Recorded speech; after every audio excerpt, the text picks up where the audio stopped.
السلام علیکم ورحمۃ اللہ وبرکاتہ۔ رسول پاک صلی اللہ علیہ وآلہ وسلم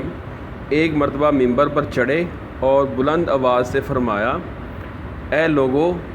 جو اپنی زبان سے اسلام لائے ہو جبکہ ایمان ان کے دلوں تک نہیں پہنچا، تم مسلمانوں کو تکلیف مت پہنچاؤ اور نہ انہیں آر دلاؤ اور نہ ہی ان کے عیب تلاش کرو، کیونکہ جو شخص اپنے مسلمان بھائی کے عیب تلاش کرتا ہے تو اللہ تعالیٰ اس کے عیب کے پیچھا کرتا ہے، اور جس کے عیب کا اللہ پیچھا کرتا ہے تو وہ اسے رسوا کر دیتا ہے، خواہ وہ اپنے گھر کے وسط میں ہو۔ یہ ترمذی شریف کی حدیث ہے، حدیث نمبر 2032۔ اس حدیث مبارکہ میں حضور پاک صلی اللہ علیہ وآلہ وسلم نے ہمیں زندگی گزارنے کا ایک بہترین طریقہ سکھایا ہے کہ ہم اپنی زندگی ایسن طریقے سے گزار سکیں۔ ایسا تب بھی ممکن ہے جب ہم حضور پاک صلی اللہ علیہ وآلہ وسلم کی تعلیمات پر عمل کر سکیں۔ آج کل ہر کوئی اپنے آپ کو بڑا معزز اور اپنے آپ کو بڑا اچھا بنانے کی کوشش کرتا ہے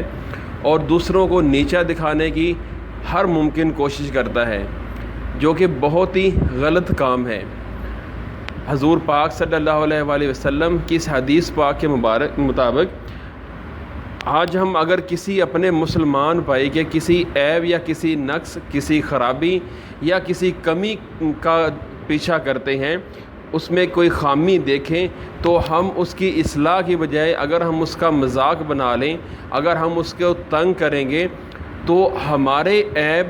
جو ہم دن رات کرتے ہیں اور بے شمار کرتے ہیں، ہمارے گناہ بے شمار ہیں جو ہماری گنتی میں بھی نہیں آتے،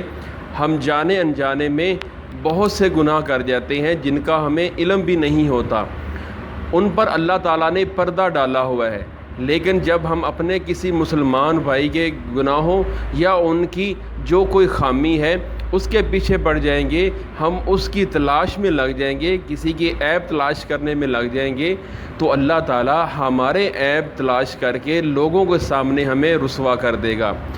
اللہ تعالیٰ قادر مطلق ہر ایک چیز پر قادر ہے، کوئی چیز بھی اللہ تعالیٰ کی قدرت سے باہر نہیں ہے،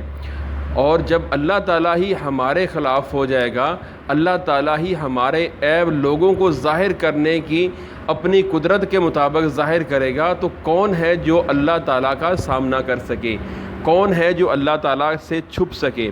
تو اس لیے ہمیں چاہیے کہ ہم اپنے عیبوں کے ساتھ ساتھ ہم دوسروں کے عیب بھی ہیں ان سے بھی ہم ایسے رہیں، اگر ہم کسی میں کچھ خامی دیکھیں، کوئی برائی دیکھیں،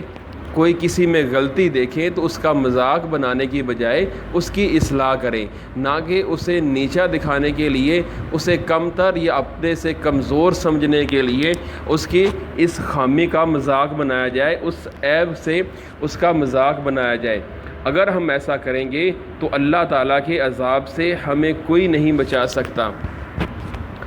ہم انسان ہیں، گناہ گار ہیں، خطا کار ہیں، ہم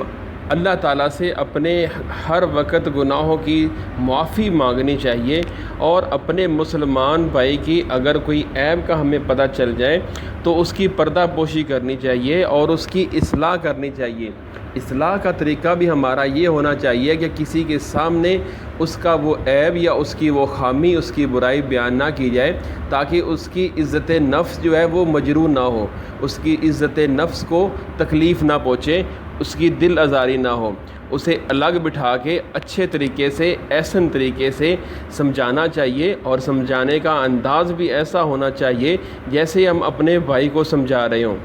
نہ کہ ہمارا طنزیہ انداز ہو جس سے اسے سمجھانے کی بجائے، اس کی اصلاح کرنے کی بجائے ہم اس کی دل آزاری شروع کر دیں۔ ایسا ہرگز نہیں ہونا چاہیے۔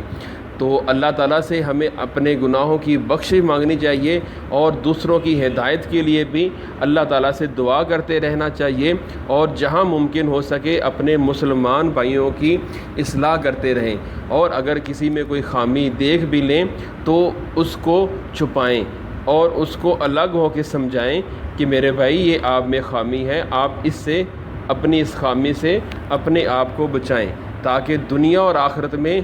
اللہ تعالیٰ کے سامنے ہم کامیاب ہو سکیں۔ اللہ حافظ۔